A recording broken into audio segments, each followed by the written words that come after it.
మరొకసారి అందరికీ నమస్కారం. ఎందుకంటే ఈరోజు నేను వచ్చింది ఇన్ఫ్లుయెన్సర్స్ని అందరినీ మీట్ అవ్వడం కోసంగా, వాళ్ళతోటి మాట్లాడడం కోసంగా. బట్ తర్వాత ఏమైపోయిందంటే విజయ్ దేవరకొండ గారు నేను కలిపి ఇది ఇంటర్వ్యూలో అయిపోయింది కాబట్టి నాకు ఎందుకు ఎక్కడో అసంతృప్తిగా ఉంది. నా గురించి చెప్పుకోవడానికి కాదు ఇక్కడికి వచ్చింది, మీ గురించి తెలుసుకోవడానికి, మిమ్మల్ని మరింత. నేను ఒక రకంగా ఎంత అదృష్టవంతుడంటే బ్లాక్ అండ్ వైట్ ఫిలిమ్స్ దగ్గర నుంచి నా ఎంట్రీ ఉందనుకుంటే మహామహల్తో నటించాను. ఆ తర్వాత మోడర్న్ టైమ్స్లో కూడా నేను ఉన్నాను. ప్రతి సంధి సమయంలో అంటే నేను ఒక వారధిలాగా ఉన్నానన్న భావన. రామారావు గారు, నాగేశ్వరరావు గారు, సోమన్ బాబు, కృష్ణ, ఇక కృష్ణరాజు గారు, మురళీమోహన్ గారు, ఇట్లా అలాంటి వాళ్ళతో అందరితో నటించే అవకాశం నాకు కలిగింది, మహానటి సావిత్రి గారితో. అదే రకంగా ఈరోజు కూడా నా కొనసాగుతున్నానంటే ఐఎమ్ సో బ్లెస్డ్. సో అదేవిధంగా టెక్నాలజీ విషయంలో ఒక చిన్న విషయం చెప్పాలి, చిన్న తమాషాగా ఉంటుంది. నేను పొలిటికల్గా ఒక 9 months ఉన్న తర్వాత మళ్ళీ రీఎంట్రీ ఇచ్చిన తర్వాత నేను టు మై సర్ప్రైజ్ సెట్లో ఫస్ట్ షాట్ తీస్తున్నప్పుడు రెడీ యాక్షన్, ఎక్స్క్యూజ్ మీ, ఏంటి ఇక్కడ క్లాప్ ఎవరు పెట్టలేదు ఏంటి అన్నాను. ఎందుకంటే ప్రతి షాట్కి క్లాప్ కొట్టి అలవాటు దగ్గర నేను ఎగ్జిట్ ఇచ్చాను. తిరిగి వచ్చేసరికి ఎవరు క్లాప్, సార్ ఏమనుకోదు, ఇప్పుడు క్లాప్ బోర్డ్స్ లేవండి, క్లాప్ బోర్డు ఊరి ముహూర్తం దగ్గర పెడతాం తప్ప ఇంకోటి లేదు. ఓ అంతగా మారిపోయిందా, వావ్ అనుకున్నాను. బట్ 2015 ఖైదీ నెంబర్ 150కి నేను చెప్తున్న విషయం, అప్పటికే నేనేంటి ఇంత మారిపోయింది అనుకున్నాను. కానీ ఆ రోజుకి ఈ రోజుకి మరింత విస్తృతంగా టెక్నాలజీ మారిపోయింది, అప్రోచ్ మారిపోయింది. పబ్లిసిటీ కానివ్వండి, పీపుల్ రీచ్ అవడానికి కానివ్వండి, మరి ఎన్నో కొత్త పుంతలు తొక్కుతూ ఈ రోజున ఇన్ఫ్లుయెన్సర్స్ అనే దీని మీద ప్రభావితం చేసేటటువంటి ఇలాంటి ప్రభావిత శాలులు మీలాంటి వాళ్ళందరూ ఉండబట్టి ఈ రోజున టోటల్గా సినారియో మారిపోయింది. ఇలాంటి సినారియోలో కూడా నేను ఉండడం అన్నది నాకు చాలా చాలా బాగుంది, చాలా సంతోషంగా ఉంది. అండ్ ఇలాంటి విట్నెస్ చేయడం అనేది కూడా నాకు ఒక గ్రేట్ ఎక్స్పీరియన్స్.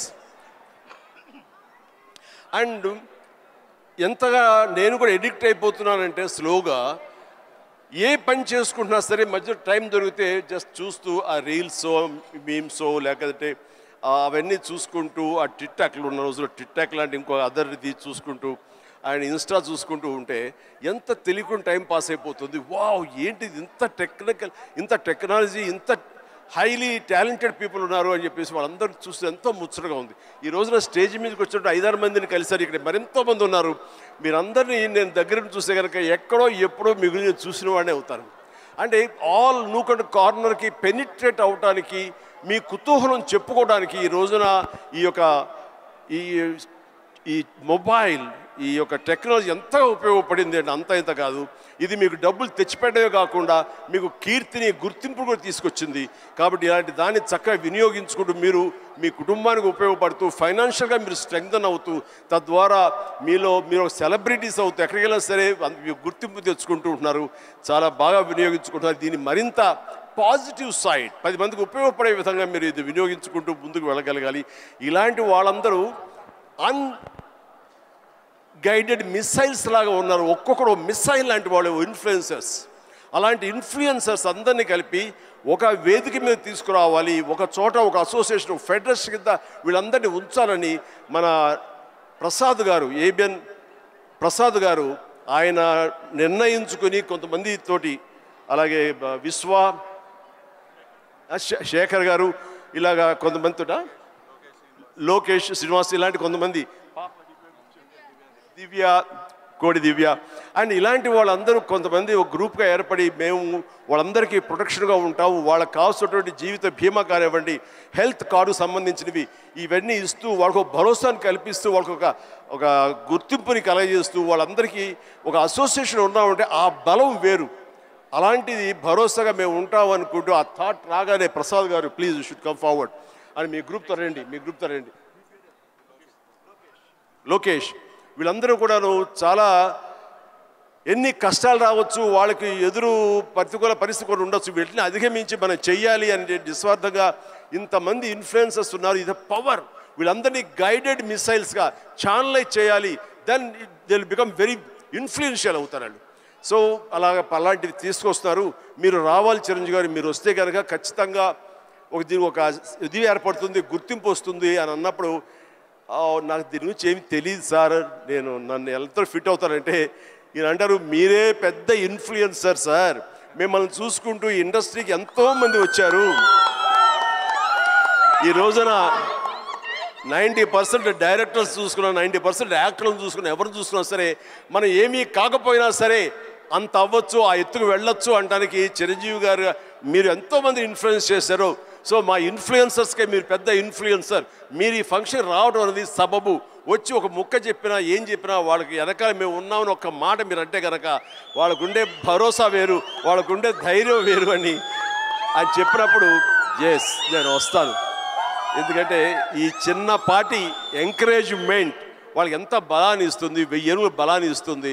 వాళ్ళు ఉండేటటువంటి ఆ హిడెన్ టాలెంట్ మరింత వ్యక్తపరచుకోవడానికి, మరింత బయటికి తీసుకొచ్చి ఈ క్యాటర్ చేయడానికి, 10 మందికి అది వ్యక్తీకరించడానికి ఎంతో దోహదపడుతుంది. ఆ రకంగా మీ యొక్క కళలు ఆపద్దు, మీ ప్రయత్నాలు ఆపద్దు, మీ క్రియేటివిటీకి మీరు ఫుల్ స్టాప్ పెట్టద్దు. ఇట్ ఈస్ ఆన్ గోయింగ్ ప్రాసెస్గా చేస్తున్న ఎంత మీరు చర్న్ చేస్తే అంతకంతగా అది బయటకు వస్తుంది. దాన్ని 10 మందికి చేయండి. All the very best. Thank you. కానీ దీనివల్ల చిన్న గొడవ జరుగుతాయి మాకు ఇంట్లో, అది చెప్తాను. మొన్న ఫైనాన్షియల్ ఇయర్ ఎండ్ మా ఆడిటర్స్ కూర్చున్నారు, లాయర్లు కూర్చున్నారు, మా అకౌంటెంట్లు ఉన్నారు. నేను ఒక టేబుల్ మీద కూర్చాను. పవర్ పాయింట్ ప్రజెంటేషన్ జరుగుతుంది విజయ్ సార్. కూర్చున్న తర్వాత నేను చూసుకుంటున్నాను, వాళ్ళు చెప్పేదేమో కొంచెం టెక్నికల్గా మాట్లాడుకుంటున్నారు, మనకేమో అంత ఎక్కలేదు. ఇలా చూసుకుంటున్నాను, వాళ్ళు చూపిస్తున్నారు పవర్ పాయింట్.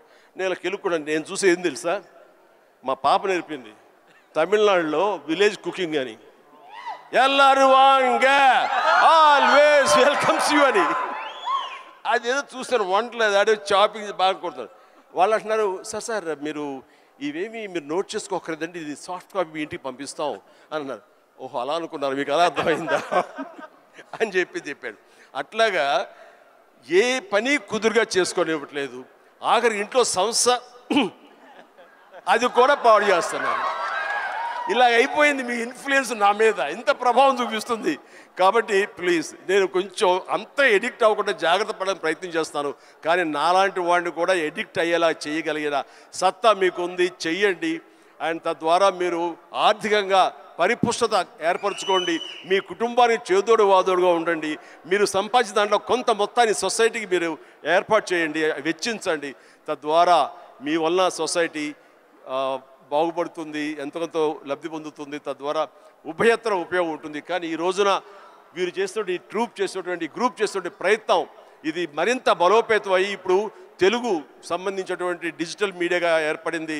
ఆ తర్వాత ఆల్ స్టేట్స్ వాళ్ళందరూ అప్పుడే ఉత్సాహం చూపిస్తారు. వాళ్ళందరూ కూడా ఒకే వేదికలాగా, ఒకే ఫెడరేషన్ లాగా ఏర్పడితే ఆ బలం వేరు, దాని యొక్క ప్రభావం వేరు. So all the very best, good luck, God bless you all.